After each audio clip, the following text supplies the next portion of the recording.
O goleiro é um jogador especial se a gente pensar no jogo de futebol, né? Não só pelo uniforme diferente que ele usa, mas principalmente pela função que ele ocupa no jogo, né? Ele tem aspectos regulamentares que são diferentes, o uso das mãos, e isso faz com que ele precise de uma preparação específica.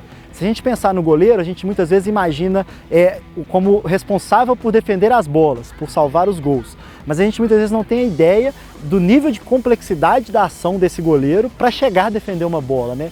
Então o que a gente hoje tem investigado bastante no laboratório é a relação entre a capacidade do goleiro em ler o jogo, entender o jogo, e a partir dessa leitura conseguir chegar mais rápido na bola. Muitas vezes não é a característica ou a capacidade física que faz ele chegar mais rápido, mas a sua capacidade de leitura e de entendimento do jogo. Inclusive os clubes têm treinadores de goleiro específicos, né? Pessoas que pensam a preparação desse jogador de maneira diferente. O preparador de goleiros ele é responsável por toda a preparação do goleiro durante todo o processo de formação, né? Em todos os seus segmentos, que são parte técnica, parte tática, parte física, parte psicológica. A gente trabalha muitos exercícios que envolvam tomadas de decisão, né? Como ele vai fazer a defesa, é importante, além de trabalhos técnicos que visam o aperfeiçoamento da parte técnica, né? Não só da parte técnica de defesa, mas também hoje é muito importante que o goleiro saiba jogar com os pés. Como o goleiro é o único jogador que não pode errar, que se ele errar ele toma o gol, se o zagueiro erra, ainda tem um goleiro. Mas se o goleiro erra, não tem mais ninguém. É claro que ele precisa de uma atenção a mais, de um trabalho um pouco mais voltado para situações que envolvam o último homem. O goleiro ele acaba sendo o jogador que mais treina em termos de horas realmente numa equipe de futebol. Eu entendo que isso acontece porque o número de ações envolvidas e de responsabilidade do goleiro é muito grande. Então o goleiro ele precisa de um treino com uma amplitude muito maior do que os jogadores de linha e de um refinamento técnico muitas vezes maior. Ninguém nasce goleiro de futebol, né? As pessoas precisam se preparar para se tornar um grande goleiro. Isso envolve um longo período de preparação.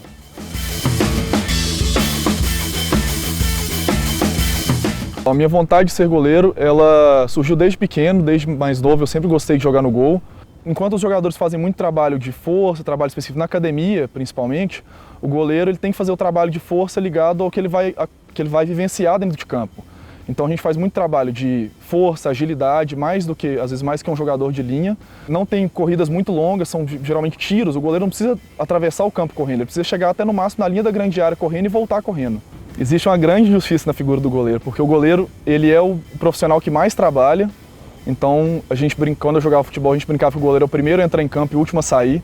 Então ele começa primeiro e termina depois, um treinamento bem específico. Infelizmente isso não é avaliado e realmente não pode ser avaliado no jogo. O goleiro tem que treinar mais porque ele não pode falhar. Um resultado disso, por exemplo, é a dificuldade que a gente vê de goleiros jovens se firmarem. A maioria dos goleiros se firmam com idades mais avançadas. É claro que eles treinam mais, quanto mais anos, mas isso tem a ver com a capacidade dele de lidar com essa pressão, que é muito maior comparando goleiros e jogadores de linha. Assim como os aspectos técnicos, táticos e físicos, não é inerente à pessoa, isso é treinado. Eu treino aspectos psicológicos de concentração, de motivação, como as pessoas lidam com a pressão. A força mental do goleiro, o controle emocional é importantíssimo nos momentos adversos. Isso demanda muita conversa, passar confiança para ele, mostrar que ele pode contar com você em todos os momentos. Porque o trabalho do preparador de goleiro como goleiro é muito direto. Você acaba construindo uma relação com o goleiro. E essa relação ela tem que ser de confiança. O goleiro tem que ter muita força de vontade e tem que ter cabeça no lugar. O goleiro que não for tranquilo, ou a pessoa que quiser ser goleiro não for tranquila, dificilmente vai conseguir seguir essa carreira, porque é muita pressão, a exigência mental, psicológica realmente é muito alta. Então sempre aquele jogo no estádio, tem sempre aquele torcedor que fica atrás do gol, importunando o goleiro o jogo inteiro. Se você for escutar ele, você perdeu um lance, você tomou o gol, acabou o jogo 1 a 0 para outro time. Então é bem complicado.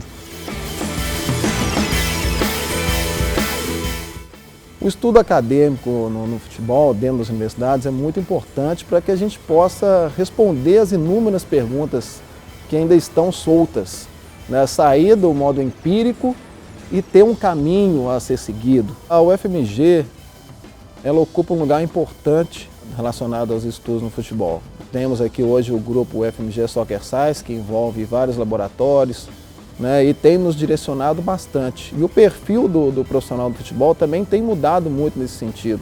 Cada vez mais pessoas voltadas para o futebol, que trabalham diretamente com o futebol, têm buscado o conhecimento. Muita coisa que eu tenho estudado aqui, eu tenho conseguido aplicar. O controle de carga e treinamento é fundamental. Dentro dos nossos estudos ali no SECA, o direcionamento da atenção. Eu acho que essa aplicabilidade ela é muito válida e tem beneficiado muito o futebol e nós só temos a crescer com isso.